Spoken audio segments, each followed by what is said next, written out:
¿Qué tal? Muy buenos días. Mi nombre es Fernando Castro Chávez y voy a completar ahora mi estudio de Romanos. Vamos a ver los capítulos del 1 al 3, el 9 y del 15 al 16, que son los que nos faltaban. Y aquí comenzamos viendo las notas de Constable y yo sus años, según lo que ya hemos aprendido acerca de cuándo es que Jesucristo dio su vida por nosotros.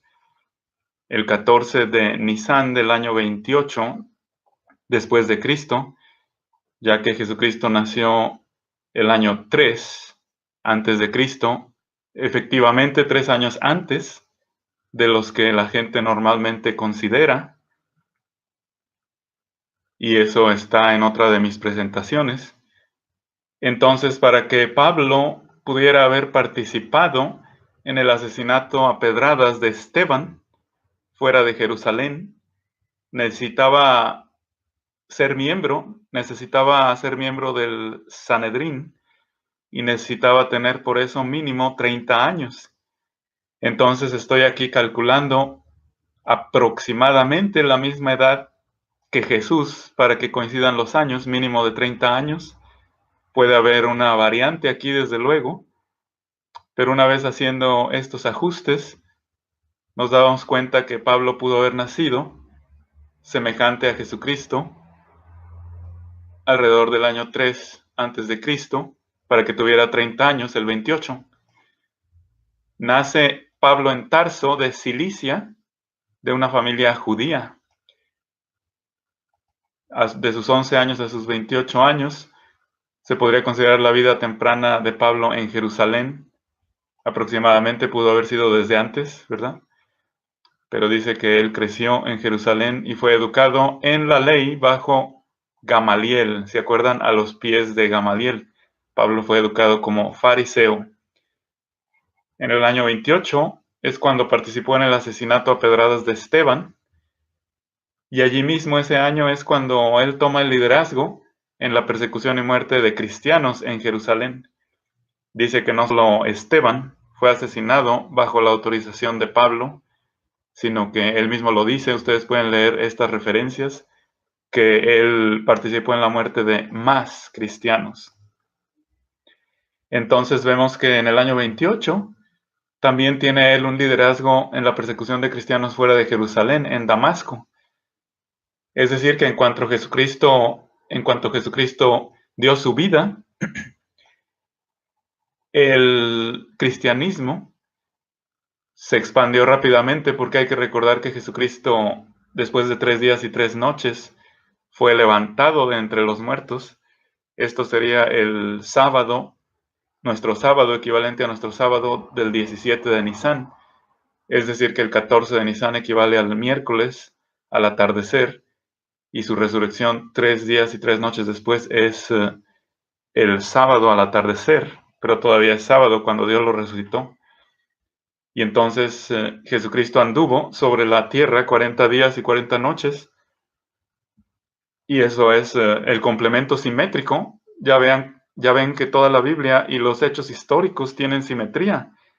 Eso nos lo enseñó Ethelbert W. Bullinger, Ethelberto Guillermo William Bullinger, y aplicado eso también a la vida de Jesucristo, vemos que tuvo simetría. Los 40 días que estuvo en el desierto en su preparación para su ministerio, para su servicio, diríamos, es la palabra más correcta, servicio. Él sirvió, vino a servir, no a que le besaran las manos, ¿verdad? Y él vino a servir, y 40 días y 40 noches estuvo en el desierto, preparándose, madurando, siendo tentado por Satanás. Así de que eso es simétrico con los 40 días y 40 noches que anduvo resucitado.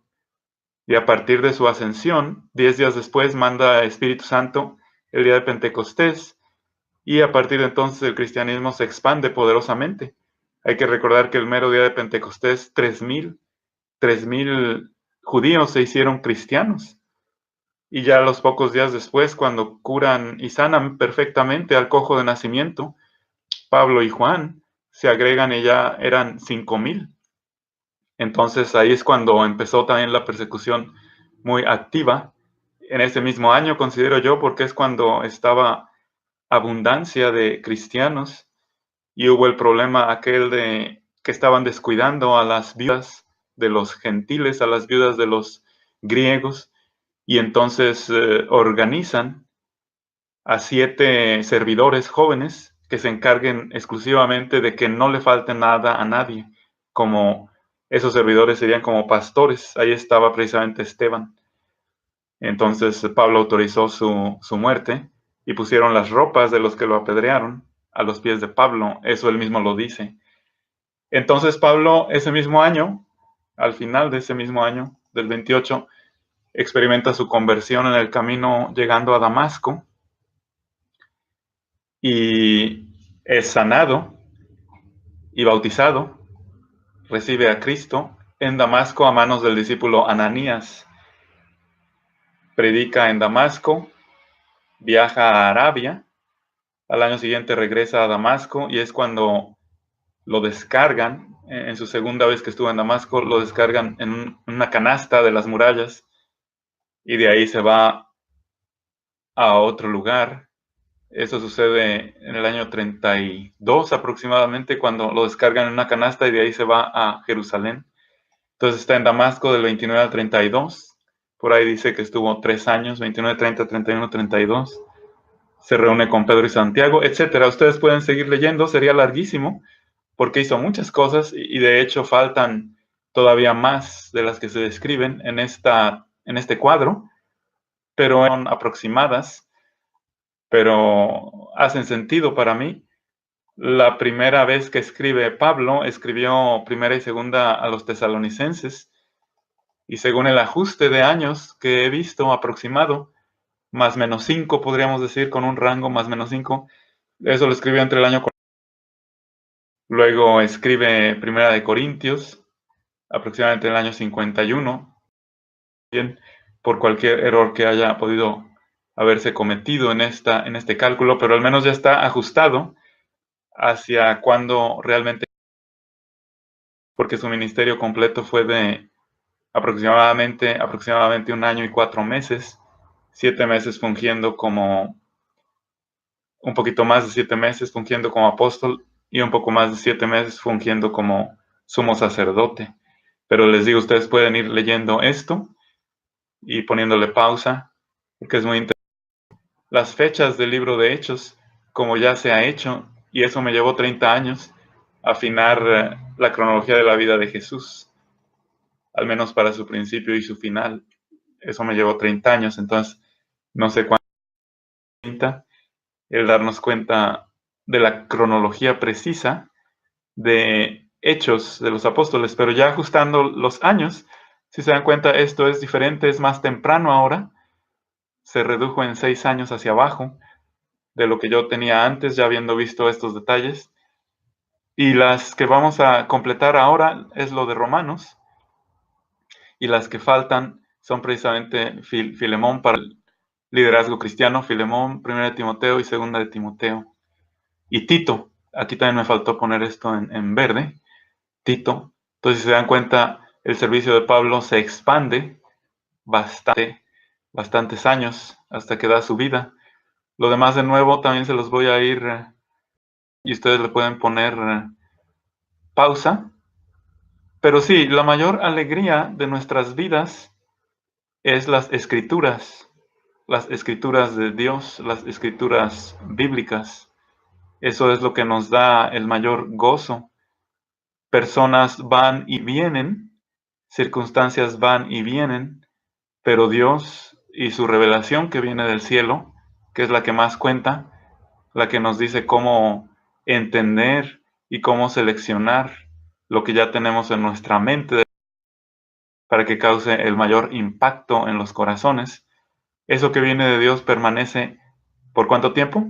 Para siempre, para siempre. Pero nuestra mayor alegría, la mayor alegría de nuestro corazón. Entonces, yo ya perdí toda compañera, pero tengo la gran alegría de tener a mi Dios y Él es el que suple proveyendo lo mejor de lo mejor de lo mejor. Pero sí, mi novia fantástica, miren, por ejemplo, aquí es F-I-L, pero como yo lo traduzco del inglés, a veces se me olvida cambiarle Filipenses. Ustedes pueden ir viendo todo esto, ponerle pausa. Y les comentaba entonces, sí, perdí a la que era mi novia. Ayer me dijo, me voy a concentrar totalmente en mis estudios, según ella. Haga lo que haga, eso es lo que ella dijo. Y que dijo a ver si el destino nos une, lo que me pareció muy pagano. Nosotros no dependemos, nosotros dependemos de Dios y confiamos en Dios. Dios dirigiendo nuestros destinos, eso hubiera sido diferente y me hubiera dado pauta para esperar un poco, pero al decir que el destino era el que iba a determinar nuestro futuro, ahí es donde ya decidí yo, aquí ya le pongo esto, lo quito y ahora les voy a poner a lo de Bullinger. También vayan, no nos vamos a detener gran cosa en esto, pero es fabuloso. Todo esto se los traduje con mucho cariño, con mucho corazón, de los estudios de Bullinger y las simetrías maravillosas. Por ahí un creyente de El Salvador se aclara lo de Romanos 9:5 desde el principio, porque hay que recordar que las escrituras son estructuras autocontenidas, entonces ellas mismas se han de explicar a sí mismas. Entonces lo que no es entendible en algún fragmento, en algún versículo, se ha de entender en el contexto o en otros usos que hablan de esa misma palabra o de ese mismo tema para acumular las escrituras y tener el sentido preciso y correcto de lo que Dios nos está diciendo, lo que Dios nos está queriendo decir. Entonces, eso es lo que vamos a hacer para aclarar esa pregunta de Romanos 9:5.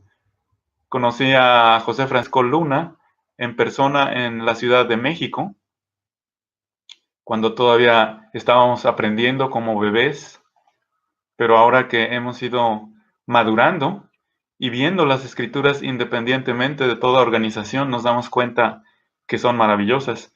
Aquí también creo que en alguna ocasión ya les leí los detalles de Romanos en Hechos y en otras epístolas, lo que se menciona de ellos, entonces ahorita solamente lo voy a ir pasando, porque todo esto, les digo, se llevaría toda una vida solamente para estudiar todos los detalles que leyendo ustedes, pero básicamente el sentir es que nunca solamente conocía a creyentes que iban y venían de Roma, como Prisca, que es Priscila, y Aquila, que es Aquiles, y estos dos habían sido corridos de Roma porque eran judíos y Claudio de Roma, pero ya que pasó esa política, se ve que ellos están de regreso en Roma, coordinando reuniones bíblicas como antes en su casa, y Pablo cuando escribe Romanos, como vamos a ver, les manda saludos.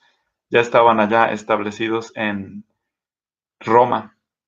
Ustedes pueden ver las fechas otra vez de los archivos que ya cerré.